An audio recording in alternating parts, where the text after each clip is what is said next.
हम बात कर रहे हैं उन बेरोजगार बच्चियों की जो आपके घर में भी होंगे, जो हमारे घर में भी हैं, जो आम जनता के, जो वोटर के घर में भी बैठे हैं, उनके लिए हम क्या कर पा रहे हैं। जहाँ तक मैं नरसिंहपुर जिले की बात अगर आप करते हैं तो नरसिंहपुर जिले में मैं तो नहीं समझता कि कोई ऐसी बेरोजगारी की समस्या है। नरसिंहपुर यहाँ रकबा पाया जाता गन्ने का, क्यों गन्ना किसान तो बहुत परेशान है। आप देखिए ना, पुरानी यदि बात करते हैं तो लगातार किसानों का जो पैसा वो आज भी बकाया है, पेमेंट नहीं मिल पा रहा किसानों को। कुछ मिले छोड़ते हैं, केवल एक मिले पेमेंट नहीं कर रही है, मिल को छोड़ दें तो बाकी मेरे ख्याल से सभी मिलों का भुगतान पूर्ण हो चुका है। एक मिल वाला भ्रष्टाचार को लेकर बात आ रही है।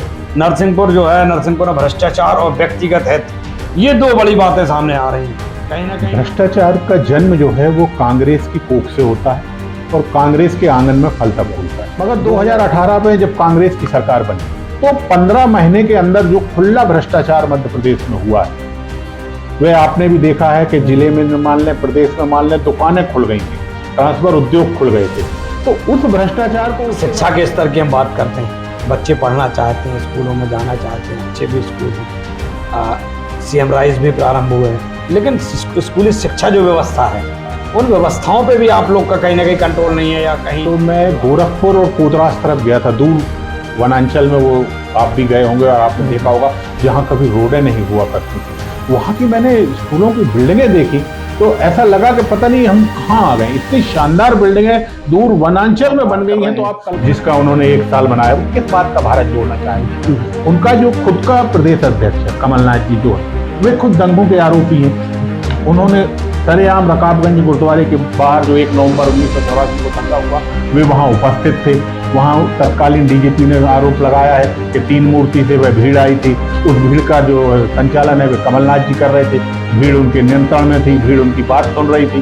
तो वो कैसा भारत जोड़ना चाहे। वह परमो धर्म होती है, राष्ट्र परमो धर्म होता है। हम लोग तो मातृभूमि के लिए, राष्ट्र की सेवा के लिए कार्य करते हैं और मुझे उम्मीद है कि ऐसा कोई व्यक्ति भी नहीं आएगा। और इस बार हम नरसिंहपुर विधानसभा में 2013 का रिकॉर्ड तोड़ने जा रहे हैं।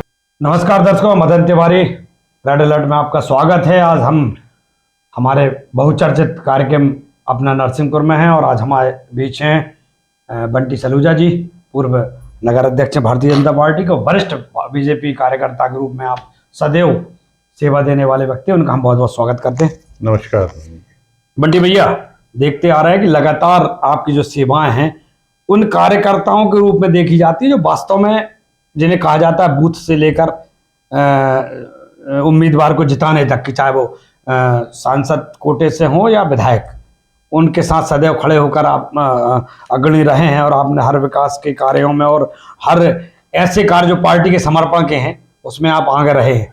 वर्तमान जो परिवेश दिख रहा है, वर्तमान जो राजनीतिक माहौल दिख रहा है, वर्तमान जो परिस्थितियां दिख रही हैं, और पिछले विधानसभा की हम बात करते हैं तो 3-1 का आंकड़ा था, इस बार क्या नजर आ रहा है?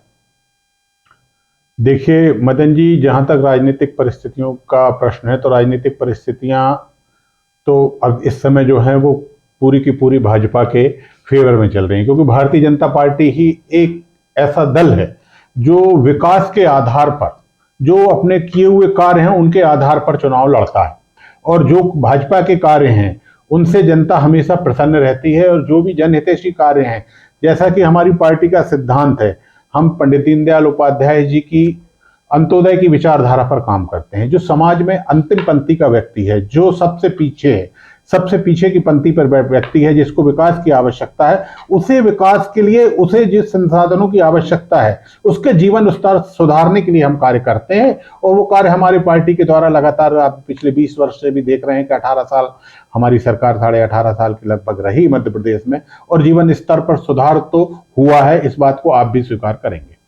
देखिए, यदि हम बात करते हैं रोटी, कपड़ा और मकान, मूलभूत सुविधाएं जो हैं, ये दायित्व है एक जनप्रतिनिधि के, सरकार में बैठे हुए नुमाइंदे के, ये अपने अपने कर्तव्य हैं, क्योंकि आपको आशीष देकर, जनता ने वोट देकर आपको भेजा, अपना प्रतिनिधि बनाया।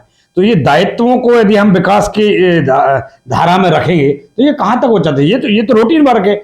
रोटी, कपड़ा, मकान, इनकी व्यवस्थाएं करना, इनकी जवाबदेही करना। विकास तो वो होता है कि हम उस विकास के माध्यम से हम बेरोजगार जो है, जो हमारे बच्चे पढ़ लिख कर आज बेरोजगारी में बढ़ते चले जा रहे हैं, हम उनको स्थापित कर सकें, हम उनको आगे बढ़ा सकें, हम ये कहेंगे हर हाथ को काम मिलेगा। ये चीज आपको कहाँ नजर आ रही है और ऐसा कौन सा यहाँ बड़ा उद्योग डल गया नरसिंहपुर में जिसे हम कह सके कि भाई हमने ये विकास कार्य किया है? देखिए, सबसे पहले मैं ये बात क्लियर कर दूं, रोटी कपड़ा मकान अकेला ही विकास नहीं होता है।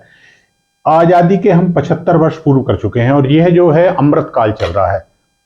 इस अमृत काल में हम 2022 से 2047 तक का जो वर्ष है, इसे हमारे देश के प्रधानमंत्री जी ने अमृत काल से हम शताब्दी वर्ष के रूप में जो है वो हम लेते हैं। तो जहां तक बात है, इससे पहले जो चुनाव हुआ करते थे, विकास का मतलब होता था बीएसपी। बीएसपी मतलब बिजली, सड़क और पानी। तो जहां तक बिजली का सवाल है, तो 2003 के पहले बिजली की क्या स्थिति थी ये आपको भी मालूम है। सड़कों की क्या स्थिति थी ये आपको भी पता है कि हम जो, अगर मान लीजिए आप, जहां तक मैं सड़क का उदाहरण दूर विकास की बात करूं, तो मदन जी पहली बार ऐसा हुआ है देश की आजादी के 70-75 साल बाद, पहली बार ऐसा हुआ है कि जून और जुलाई के महीने में जो नगरीय चुनाव हैं हमारे जिला पंचायत के और नगर पालिका के चुनाव मानसून में जून और जुलाई के महीने में संभव हो पाए। वो संभव हो पाए क्योंकि हमने विकास किया है। नहीं तो एक पानी का झला गिरता था और 4 महीने तक के लिए सड़कें बंद हो जाया करती थी। तो सड़कों के मामले में तो आप ये सिद्ध होता है जो चुनाव जो संपन्न हुए, नहीं तो स्कूलों की बिल्डिंग नहीं हुआ करती थी कि चुनाव कहां पर होंगे। तो जून और जुलाई में जब बारिश में चुनाव हो गए तो इसका मतलब है कि हमारे पास पर्याप्त संसाधन थे कि हमने जून जुलाई में नगरीय निकायों के चुनाव करा लिए। तो सड़कों का तो यहां तक है, और जो विकास का, और जहां तक पानी की बात है, तो आप ये देख रहे हैं कि आदरणीय प्रधानमंत्री जी की जो योजना है घर घर नल से जल पहुंचाने की, उसकी में भी हम, हमारे जिले में 60 से 70% गांव ऐसे हैं जहां पर घर घर तक पानी जो है नल के माध्यम से पहुंच चुका है। देखिए, ये बिल्कुल सच बात है कि रोटी कपड़ा और मकान, और आपने बताया बिजली सड़क पानी, इनकी व्यवस्थाएं करना चाहिए, क्योंकि जनता ने हमको जवाबदारी सौंपी। ये हमारे कार्य हैं, ये हमारे नैतिक दायित्व हैं। हम बात कर रहे हैं उन बेरोजगार बच्चे बच्चियों की जो आपके घर में भी होंगे, जो हमारे घर में भी हैं, जो आम जनता के, जो वोटर के घर में भी बैठे हैं, उनके लिए हम क्या कर पा रहे हैं, क्या सजोया, क्या हमने दिया, कहाँ उद्योग लगाए, कहाँ हमने उनको शासकीय योजनाओं का लाभ दिलाने का प्रयास किया, कहाँ हम उनको, आज देख रहे हैं कि बच्चे परेशान हैं, बेरोजगारी बढ़ते चली जा रही है, अब आत्महत्या का प्रतिशत भी बढ़ रहा है, कहीं ना कहीं बढ़ते हैं, चोरी चमारी बढ़ते चली जा रही। इन सब चीजों में कहीं ना कहीं विकास, मैं नहीं कहता कि विकास नहीं हुआ है, विकास हुआ है, लेकिन विकास की जो वास्तविक अवधारणा है उससे कहीं ना कहीं हम दूर है ना। नहीं, जहां तक बेरोजगारी का प्रश्न है, तो जहां तक मैं नरसिंहपुर जिले की बात अगर आप करते हैं, तो नरसिंहपुर जिले में मैं तो नहीं समझता कि कोई ऐसी बेरोजगारी की समस्या है। नरसिंहपुर जिला एक ऐसा जिला है जो अन्य जिलों के लोगों को भी रोजगार देता है। हमारे बाजू में लगा हुआ है छिंदवाड़ा जिला है, जो माननीय कमलनाथ जी जो एक उद्योगपति हैं, उनका जिला है। उसके बावजूद भी उस जिले से भी लोग रोजगार प्राप्ति के लिए हमारे नरसिंहपुर जिले में आते हैं। 2003 की बात करें तो 2003 के बाद लगभग 50 शुगर मिलें इस नरसिंहपुर जिले में स्थापित हुई, क्योंकि हमारे यहाँ प्रदेश का 60 से 70% गन्ना होता है। कितनी शुगर मिले हैं अपने यहाँ? लगभग 50 छोटी बड़ी शुगर मिलें हैं। अच्छा, खंसारी मिला के? हाँ जी, लगभग। तो ये जो उपलब्धि, 6 तो बड़ी शुगर मिले हैं, छोटी बड़ी जो है, हाँ, जो आपकी खंडसारी वगैरह बनाती हैं, हर जगह आपको कहीं ना कहीं 5-10 किलोमीटर के अंतर से आपको शुगर मिल जाएंगी। तो किस कारण से बन पाए ये? क्योंकि हमारे जनप्रतिनिधियों ने, हमारी सरकार ने सहज ऋण उपलब्ध कराए, सब्सिडियां दी, तब जाके ये शुगर मिलें हमारे जिले में स्थापित हो पाए। इसके साथ साथ हमारे जिले में धान का रकबा पिछले दिनों में काफी बढ़ा है, तो लगभग 50 से अधिक राइस मिलें भी हमारे जिले में स्थापित हुई हैं, तो उससे भी रोजगार की प्राप्ति हुई है। सड़कें बनने से भी रोजगार प्राप्त होता है। हमारे शहर में गांव का व्यक्ति आता है, उससे रोजगार प्राप्त होता है। आप देखें कि जब आप 2003 की पहले की कल्पना करें कि कितने बड़े शोरूम थे हमारे जिले में, आज कितने शोरूम है। आज मोटरसाइकिल की जो बिक्री है, मैं समझता हूं प्रदेश में हीरो मोटरसाइकिल की बिक्री नरसिंहपुर में प्रथम स्थान पर हम है।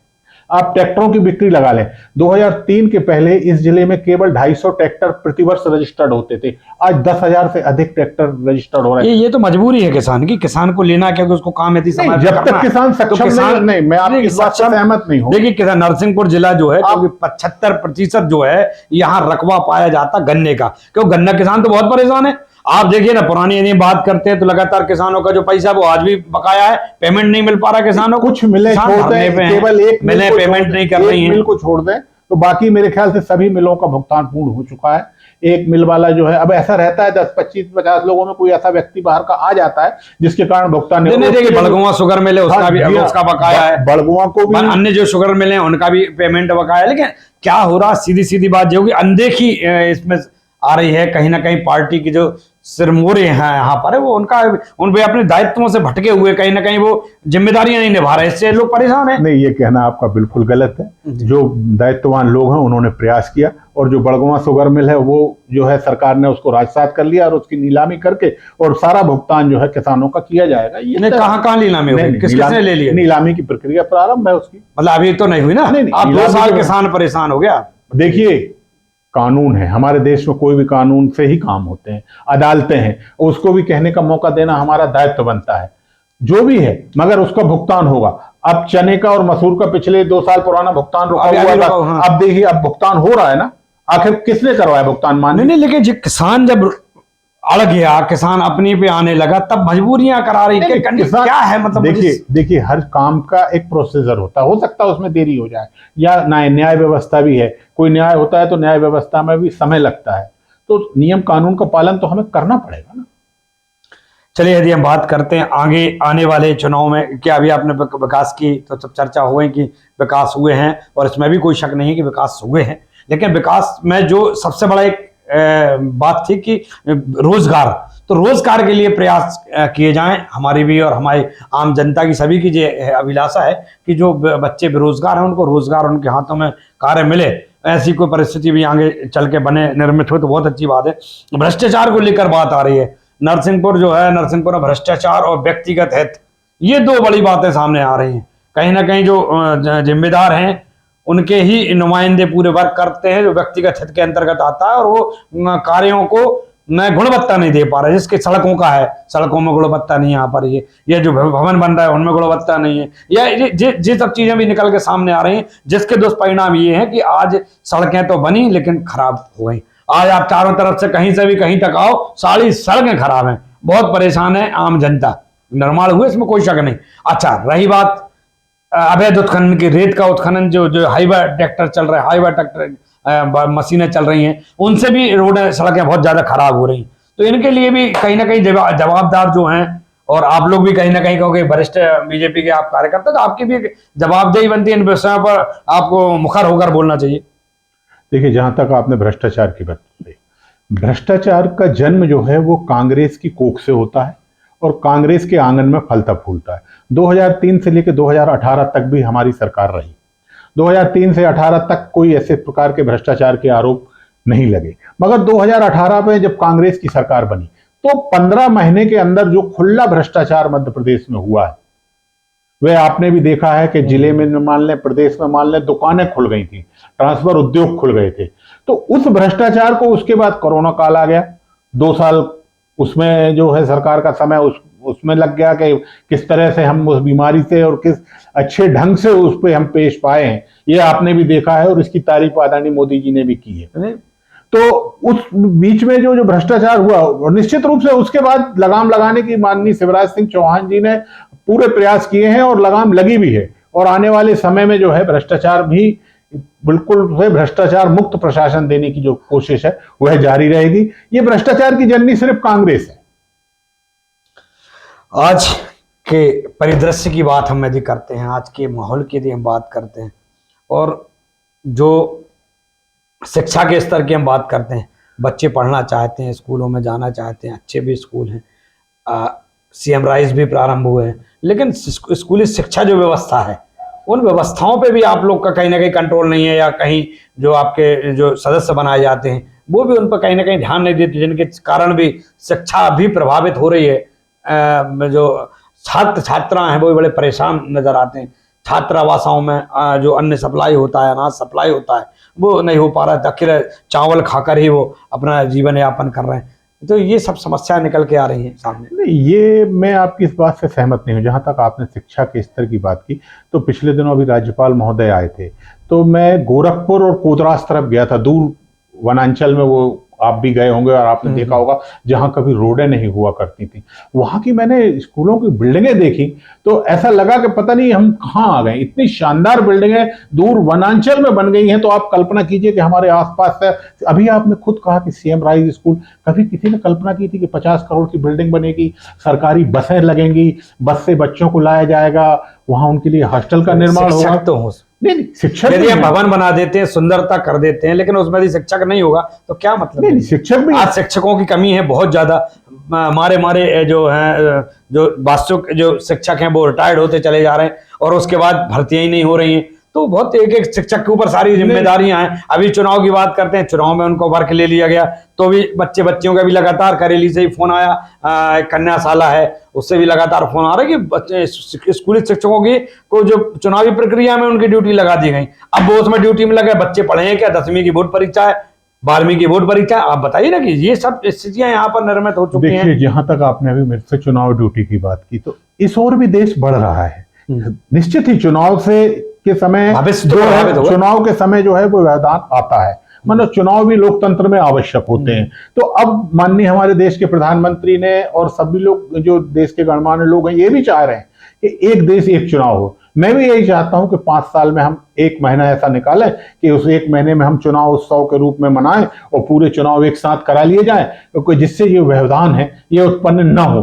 तो अब ये तो निरंतर चलने वाली लोकतंत्र में प्रक्रिया है, चुनाव तो कराना ही पड़ेंगे। जी, और जहां तक आपने कमी की बात की, तो मैं आपको बता दूं कि अभी लगभग 16,000 से भी अधिक शिक्षकों की भर्ती प्रदेश सरकार ने निकाली और उसके लिए टेस्ट हो चुके हैं और पूर्ति की जा रही है। अच्छा, अब बात करते हैं कि नरसिंहपुर के कांग्रेसी नेता है, भी एक रैली का आयोजन किया गया था। पद यात्रा का 1 वर्ष पूर्ण हुआ था राहुल गांधी जी को, तो एक रैली नरसिंहपुर जिला मुख्यालय पर निकाली गई थी जिसमें कांग्रेस के सभी वरिष्ठ नेता मौजूद थे और रैली का जिला मुख्यालय पर रैली निकली।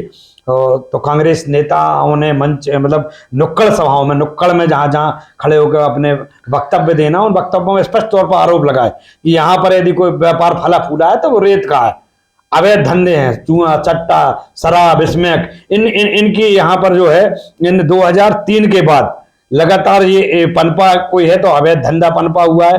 वहीं आगे बढ़ जाए तो अवैध उत्खनन हुआ है, माँ को छन्नी छन्नी कर दिया गया। ये सब बातों को लेकर उन्होंने स्पष्ट तौर पर आरोप लगाए। उन्होंने ये भी कहा कि कहीं ना कहीं 3 सांसद हैं हमारे माननीय मंत्री जी प्रहलाद पटेल जी पर भी उन्होंने स्पष्ट कहा कि उन्होंने 1 पैसा नहीं दिया नरसिंहपुर जिले के विकास के लिए, चाहे बरमान हो, चाहे हमारा नरसिंह मंदिर हो, चाहे नरसिंहपुर की गलियां या नरसिंहपुर के जो ऐसे सांस्कृतिक स्थान है इनको बढ़ाया जा सकता था, उन पर ध्यान नहीं दिया है। तो अनदेखी की उन्होंने स्पष्ट तौर पर आरोप लगाए। अब जहां तक आपने अभी अवैध उत्खनन की बात की, तो मैं पूछना चाहता हूं कि जब 15 महीने की सरकार थी तो किसके डंपर चले, किसने अवैध उत्खनन किया, ये तो आपको भी मालूम है क्योंकि आप भी कवरेज करते रहे हैं और ये जनता भी जानती है कि अवैध उत्खनन में कौन इन्वॉल्व है। हमारे यहाँ तो जो भी है वैध उत्खनन की परमिशन दी जाती है और जो उत्खनन से मिलने वाला राजस्व है उसमें लगभग 50 से लेकर 70-80 गुना अधिक वृद्धि हुई है। तो ये किसके शासन में हुई है? ये भारतीय जनता पार्टी के शासन में हुई है। जहां तक गुंडागिर्दी की बात की, तो गुंडागिर्दी के उदाहरण आपने खुद देखे। जिन नेताजी ने ये आरोप लगाए हैं वे 99 से 2003 के बीच में, 99 में वे खुद भारतीय जनता पार्टी में कांग्रेस के उत्पीड़न के कारण ही हमारे दल में वे आए थे। वे हमारे सम्माननीय है, मैं उनका बड़ा सम्मान करता हूं। वे आए थे, क्यों आए थे? क्योंकि खुद उन्होंने गुंडागिर्दी और उत्पीड़न उनके साथ हुआ था। तो वे 1999 में माननीय सुंदरलाल जी पटवा की सभा में हमारे साथ आए और उन्होंने हमारे साथ काम किया है। तो ये तो कोई बात ही नहीं। और जहां तक जो भारत जोड़ो यात्रा की जो आप बात कर रहे हैं, जिसका उन्होंने 1 साल बनाया, वो किस बात का भारत जोड़ना चाहते हैं? उनका जो खुद का प्रदेश अध्यक्ष है कमलनाथ जी जो है, वे खुद दंगों के आरोपी हैं। उन्होंने सरेआम रकाबगंज गुरुद्वारे के बाहर जो 1 नवंबर 1984 को दंगा हुआ, वे वहां उपस्थित थे। वहां तत्कालीन डीजीपी ने आरोप लगाया है कि 3 मूर्ति से वह भीड़ आई थी। उस भीड़ का जो संचालन है वे कमलनाथ जी कर रहे थे। भीड़ उनके नियंत्रण में थी, भीड़ उनकी बात सुन रही थी। तो वो कैसा भारत जोड़ना चाहते हैं? क्या दंगे करा के भारत जोड़ेंगे? ये तो उन्हें खुद जवाब देना होगा कि वो भारत जोड़ना कैसे चाहते हैं। नहीं, लेकिन उनका ये जवाब तो है ना, जवाब चाहा है उन्होंने, जवाब मांगने का प्रयास किया है। तो ये जवाब मांग रहे हैं वो कि यहाँ जो है 2003 के बाद जुआ सट्टा स्मैक और जो शराब है इसकी बहुत जबरदस्त अवैध धंधे इनके जो हैं फले फूले हैं। तो इस पर क्या जितनी कार्रवाई 2003 के बाद हुई है उतनी कार्रवाई कभी भी नहीं हुई। जहां तक अवैध धंधों की और अवैध व्यापारों की बात है, जो गुंडागर्दी पे लगाम 2003 के बाद इस नरसिंहपुर शहर में लगी है, वह आज तक, आज जो चैन और शांति का माहौल है, गुंडागर्दी लोगों ने 15 महीने में देख ली। क्या क्या नहीं हुआ इस 15 माह की सरकार में, ये सबको मालूम है। जो 2003 के पहले का नरसिंहपुर जिला या मध्य प्रदेश का शासन कांग्रेस का भूल गए थे, जो हमारे नए युवा हैं उन्होंने भी 15 महीने में देख लिया कि जो कभी नहीं हुआ वह 15 महीने में हो गया। चलिए, कुछ नए लोगों की बड़ी अभिलाषा होती, इच्छा होती कि हमें भी टिकट मिले, हम उम्मीदवार के रूप में सामने खड़े हों, चुनाव लड़ें। ऐसे ही कोई नाम निकल के सामने आए कि प्रतिज्ञा परिहार जी हैं, वहीं दूसरा राजू ठाकुर जी हैं, इन्होंने कहीं ना कहीं यहाँ से अपनी बात रखी, तो क्या कहेंगे ये उनके लिए क्या कहेंगे?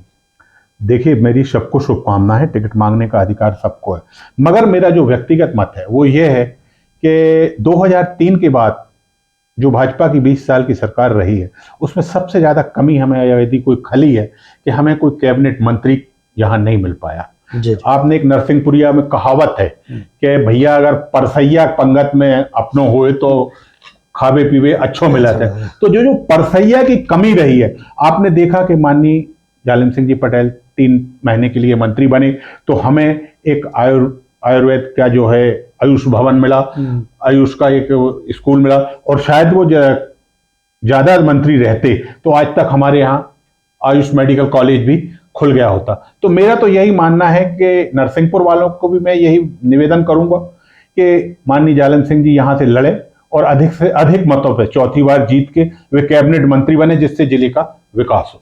अच्छा, एक बात और निकल के आती है, जो परंपरा अपने यहाँ चली आ रही काफी लंबे समय से, जनता भी समझ रही है, आप भी समझते हैं, हम भी समझते हैं कि जो उम्मीदवार होते हैं, टिकट मांगते हैं, उनको कहीं ना कहीं टिकट नहीं मिल पाता तो वो अपने ही पार्टी का मतलब विरोध में खड़े हो जाते हैं। तो ये अपन देखते भी लगे आ रहे हैं कि जब भी ऐसी परिस्थितियां बनी हैं तो ये एक परंपरा टाइप की बन गई है, कांग्रेस बीजेपी को, बीजेपी कांग्रेस को सपोर्ट करती है।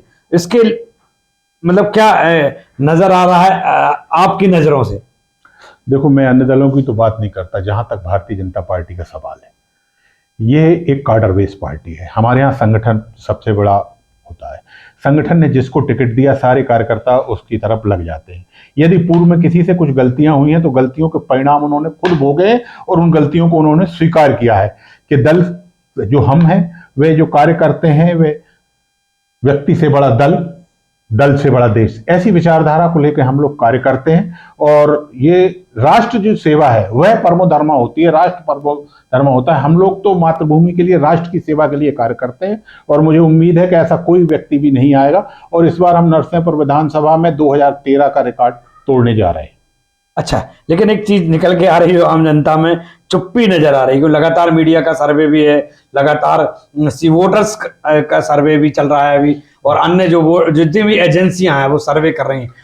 उन सर्वों में सब में कहीं टक्कर आ रही है तो कहीं बीजेपी पिछड़ी नजर आ रही।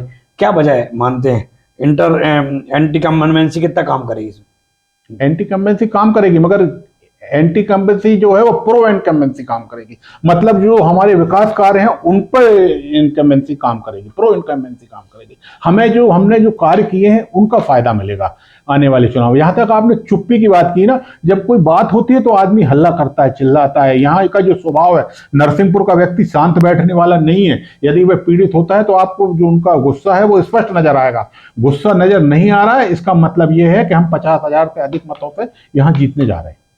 लेकिन इसी को यदि इसके माना जाए तो जब जो कुछ लोग हैं वो भी इसको ले रहे हैं कि चुप्पी को जो है वो इस नजरिए से देख रहे हैं कि भैया सुनामी आएगी, कुछ ऐसा भी परिवर्तन की लहर है। नहीं, ये माँ नर्मदा का पानी जो है जिन्होंने पिया है, हम नर्मदा खंडी लोग हैं। हम लोग ऐसे चुपचाप रहने वाले लोग नहीं है। चुपचाप हम तभी रहते हैं कि जब हमको जो चीज है वो पसंद आ रही है और उसे हम स्वीकार कर रहे हैं और हम विकास के साथ चल रहे हैं। जो भारतीय जनता पार्टी के जो कार्य हैं उनको हम दे रहे हैं, उनको बढ़ावा दे रहे हैं। मैं भी ग्रामीण क्षेत्रों में भी गया हूं और मैंने देखा है कि गजब, बहुत शानदार माहौल है और हम विजय की ओर अग्रसर हो रहे हैं।